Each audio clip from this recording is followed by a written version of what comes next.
ನಮಸ್ಕಾರ ಸ್ನೇಹಿತರೆ, ಕ್ರಿಯೇಟರ್ ವಿಡಿಯೋಗೆ ಸ್ವಾಗತ ಸುಸ್ವಾಗತ. ಈ ಜಗತ್ತಿನ ಪ್ರತಿಯೊಂದು ದೇಶಕ್ಕೂ ಅದರದ್ದೇ ಆದ ರಾಷ್ಟ್ರ ಲಾಂಛನಗಳಿವೆ.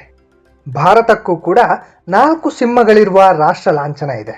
ಹಾಗೆ ಹಿಂದಿನ ಕಾಲದಲ್ಲಿ ರಾಜಪ್ರಭುತ್ವವಿದ್ದ ಸಂದರ್ಭದಲ್ಲೂ ಪ್ರತಿ ರಾಜಮನೆತನಗಳಿಗೂ ಕೂಡ ತನ್ನದೇ ಆದ ರಾಜಲಾಂಛನಗಳಿದ್ದವು. ಈ ರಾಜಲಾಂಛನ ರಾಜ್ಯದ ಸಾರ್ವಭೌಮತೆ ಹಾಗೂ ರಾಜ್ಯದ ಸಮಗ್ರತೆಯ ಸಂಕೇತವಾಗಿರುತ್ತದೆ. ಹಾಗೆ ದಕ್ಷಿಣ ಭಾರತದಲ್ಲಿ ಉದಯಿಸಿದ ಹೆಚ್ಚಿನ ಮಹಾನ್ ಸಾಮ್ರಾಜ್ಯಗಳ ತವರು ಕರ್ನಾಟಕವೇ ಆಗಿದೆ. ಆದ್ದರಿಂದ ಈ ವಿಡಿಯೋದಲ್ಲಿ ಕರ್ನಾಟಕದಲ್ಲಿ ಹುಟ್ಟಿದ ರಾಜವಂಶಗಳ ರಾಜ ಲಾಂಛನಗಳು ಯಾವುವು ಅಂತ ನೋಡ್ಕೊಂಬರೋಣ ಬನ್ನಿ.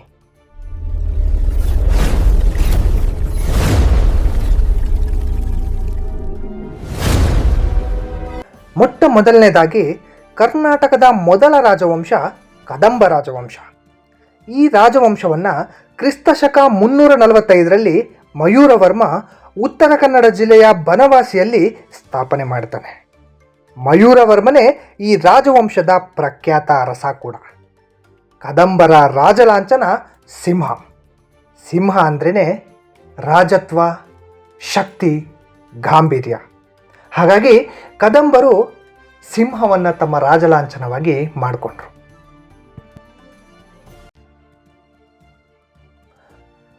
ಇವರ ನಂತರ ಸ್ಥಾಪಿತವಾದ ಮತ್ತೊಂದು ಪ್ರಬಲ ಸಾಮ್ರಾಜ್ಯ ಬಾದಾಮಿ ಚಾಲುಕ್ಯರು. ಕ್ರಿಸ್ತಶಕ 543ರಲ್ಲಿ 1ನೇ ಪುಲಿಕೇಶಿ ಬಾದಾಮಿಯಲ್ಲಿ ಚಾಲುಕ್ಯ ಸಾಮ್ರಾಜ್ಯವನ್ನು ಸ್ಥಾಪನೆ ಮಾಡ್ತಾನೆ. ಈ ರಾಜವಂಶದ ಶ್ರೇಷ್ಠ ಅರಸ ಅಂದರೆ ದಕ್ಷಿಣ ಪತೇಶ್ವರ 2ನೇ ಪುಲಿಕೇಶಿ. ವರಾಹ ಬಾದಾಮಿ ಚಾಲುಕ್ಯರ ರಾಜಲಾಂಛನವಾಗಿತ್ತು. ಕ್ರಿಸ್ತಶಕ 746ರಲ್ಲಿ ರಾಷ್ಟ್ರಕೂಟ ಸಾಮ್ರಾಜ್ಯ ಪ್ರವರ್ಧಮಾನಕ್ಕೆ ಬರುತ್ತೆ. ದಂತಿದುರ್ಗನಿಂದ ಸ್ಥಾಪಿತವಾದ ಈ ಸಾಮ್ರಾಜ್ಯದ ಶ್ರೇಷ್ಠ ದೊರೆ ಅಂದರೆ ಅಮೋಘ ವೃಷ ನೃಪತುಂಗ. ರಾಷ್ಟ್ರಕೂಟರ ರಾಜಲಾಂಛನ ಗರುಡ. ಇವರು ಮೂಲತಃ ವೈಷ್ಣವರಾಗಿದ್ದು ರಾಷ್ಟ್ರಕೂಟರು ಮಹಾವಿಷ್ಣುವಿನ ವಾಹನ ಗರುಡವನ್ನು ತಮ್ಮ ರಾಜಲಾಂಛನ ಹಾಗೂ ರಾಜಮುದ್ರೆಯಲ್ಲಿ ಬಳಕೆ ಮಾಡಿದರು. ಕ್ರಿಸ್ತಶಕ 973ರಲ್ಲಿ 2ನೇ ತೈಲಪನು ರಾಷ್ಟ್ರಕೂಟರನ್ನು ಸೋಲಿಸಿ ಕಲ್ಯಾಣಿ ಚಾಲುಕ್ಯ ಸಾಮ್ರಾಜ್ಯವನ್ನು ಸ್ಥಾಪನೆ ಮಾಡ್ತಾನೆ. 6ನೇ ವಿಕ್ರಮಾದಿತ್ಯ ಕಲ್ಯಾಣಿ ಚಾಲುಕ್ಯರಲ್ಲಿಯೇ ಅತ್ಯಂತ ಶ್ರೇಷ್ಠ ಅರಸ. ಇವನು ಕ್ರಿಸ್ತಶಕ 1076ರಿಂದ 1126ರವರೆಗೆ ಆಡಳಿತ ಮಾಡ್ತಾನೆ.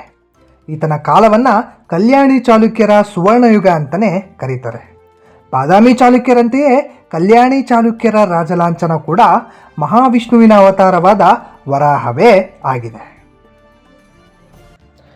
ಇನ್ನು 6 ಶತಮಾನಗಳ ಕಾಲ ಕರ್ನಾಟಕದ ದಕ್ಷಿಣ ಭಾಗವನ್ನು ಆಳಿದವರು ತಲಕಾಡಿನ ಗಂಗರು.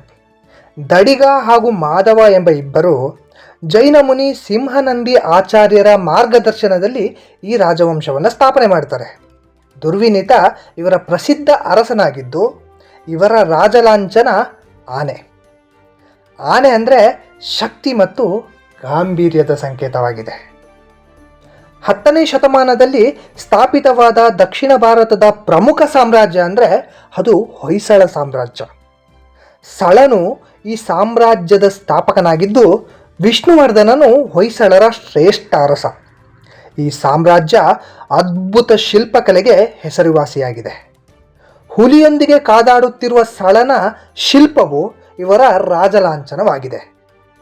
ಈ ಲಾಂಛನ ರಾಜವಂಶದ ವೀರ ಪರಂಪರೆಯನ್ನು ಪ್ರತಿನಿಧಿಸುತ್ತದೆ. ಇನ್ನು ಕ್ರಿಸ್ತಶಕ 1336ರಲ್ಲಿ ಒಂದು ಮಹಾನ್ ಹಿಂದೂ ಸಾಮ್ರಾಜ್ಯ ತುಂಗಭದ್ರಾ ನದಿಯ ದಂಡೆಯ ಮೇಲೆ ಸ್ಥಾಪನೆಯಾಗುತ್ತೆ. ಅದುವೇ ವಿಶ್ವವಿಖ್ಯಾತ ವಿಜಯನಗರ ಸಾಮ್ರಾಜ್ಯ. ಶ್ರೀ ವಿದ್ಯಾರಣ್ಯರ ಮಾರ್ಗದರ್ಶನದೊಂದಿಗೆ ಪಂಪಾ ವಿರೂಪಾಕ್ಷನ ಆಶೀರ್ವಾದದೊಂದಿಗೆ 1ನೇ ಹರಿಹರ ಹಾಗೂ ಬುಕ್ಕರಾಯ ವಿಜಯನಗರ ಸಾಮ್ರಾಜ್ಯವನ್ನು ಸ್ಥಾಪನೆ ಮಾಡ್ತಾರೆ. ಈ ಸಾಮ್ರಾಜ್ಯದ ಶ್ರೇಷ್ಠ ಅರಸ ಕನ್ನಡ ರಾಜ್ಯ ರಮಾರಮಣ ಶ್ರೀಕೃಷ್ಣ ದೇವರಾಯ. ದಕ್ಷಿಣ ಭಾರತದಲ್ಲಿ ಹಿಂದೂ ಧರ್ಮ ಹಾಗೂ ಸಂಸ್ಕೃತಿಯ ರಕ್ಷಣೆಯನ್ನು ವಿಜಯನಗರದ ಅರಸರು ಮಾಡ್ತಾರೆ. ವರಾಹ, ಖಡ್ಗ ಹಾಗೂ ಸೂರ್ಯಚಂದ್ರರನ್ನು ಒಳಗೊಂಡಿರುವ ಲಾಂಛನ ಇವರ ಸಾಮ್ರಾಜ್ಯದ ರಾಜಲಾಂಛನವಾಗಿತ್ತು. ಮಹಾವಿಷ್ಣುವು ವರಾಹ ಅವತಾರದಿಂದ ರಾಕ್ಷಸನನ್ನು ಸಂಹರಿಸಿ ಭೂಮಿಯನ್ನು ರಕ್ಷಿಸುವುದನ್ನು ಇದು ಪ್ರತಿನಿಧಿಸುತ್ತದೆ. ಖಡ್ಗ ಶೌರ್ಯದ ಸಂಕೇತವಾಗಿದೆ. ಹಾಗೂ ಸೂರ್ಯಚಂದ್ರರು ಇರುವ ತನಕ ಈ ಸಾಮ್ರಾಜ್ಯ ಶಾಶ್ವತವಾಗಿರುತ್ತದೆ ಎಂಬುದು ಇದರ ಸಂಕೇತವಾಗಿದೆ. ಸ್ನೇಹಿತರೆ, ನಿಜವಾಗಿಯೂ ಸೂರ್ಯಚಂದ್ರರಿರುವ ತನಕ ವಿಜಯನಗರ ಸಾಮ್ರಾಜ್ಯ ಶಾಶ್ವತವಾಗಿರುತ್ತೆ. ಅಂಥ ಸಾಮ್ರಾಜ್ಯ ಅದು. ವಿಜಯನಗರದ ನಂತರ ಇನ್ನೊಂದು ಸಾಮ್ರಾಜ್ಯ ಅಂದರೆ ಅದು ಮೈಸೂರಿನ ಒಡೆಯರ್ ರಾಜವಂಶ. ಯದುರಾಯರು ಈ ಒಂದು ಸಾಮ್ರಾಜ್ಯವನ್ನು ಸ್ಥಾಪನೆ ಮಾಡ್ತಾರೆ. ಮೈಸೂರಿನ ಒಡೆಯರಲ್ಲಿ ಅತ್ಯಂತ ಪ್ರಸಿದ್ಧರಾದಂಥ ಅರಸರಂದರೆ ನಾಲ್ವಡಿ ಕೃಷ್ಣರಾಜ ಒಡೆಯರ್. ಇವರ ಜನಪರ ಹಾಗೂ ದೂರದೃಷ್ಟಿಯ ಆಡಳಿತಕ್ಕೆ ಗಾಂಧೀಜಿಯವರು ಇವರಿಗೆ ರಾಜರ್ಷಿ ಅಂತ ಬಿರುದನ್ನು ಕೊಡ್ತಾರೆ. ಇವರ ರಾಜಲಾಂಛನ ಗಂಡಬೇರುಂಡ. ಇದು ಹಿಂದೂ ಪುರಾಣಗಳಲ್ಲಿ ಬರುವ ಅದ್ಭುತ ಶಕ್ತಿ ಹಾಗೂ ಅಪಾರ ಸಾಮರ್ಥ್ಯದ ಎರಡು ತಲೆಯ ಹಕ್ಕಿಯಾಗಿದೆ. ಗಂಡಬೇರುಂಡ ಪಕ್ಷಿಯೇ ಪ್ರಸ್ತುತ ಕರ್ನಾಟಕ ರಾಜ್ಯದ ರಾಜಲಾಂಛನವೂ ಆಗಿದೆ. ಇದಾಗಿತ್ತು ಸ್ನೇಹಿತರೆ ಕರ್ನಾಟಕದ ರಾಜವಂಶಗಳ ರಾಜಲಾಂಛನಗಳು. ಈ ಒಂದು ಮಾಹಿತಿ ನಿಮಗೆ ಇಷ್ಟ ಆಗಿದ್ದರೆ ಲೈಕ್ ಮಾಡಿ, ಶೇರ್ ಮಾಡಿ, ಕಮೆಂಟ್ ಮಾಡಿ. ಮುಂದಿನ ವಿಡಿಯೋದಲ್ಲಿ ಮತ್ತೆ ಸಿಗೋಣ. ಜೈ ಹಿಂದ್.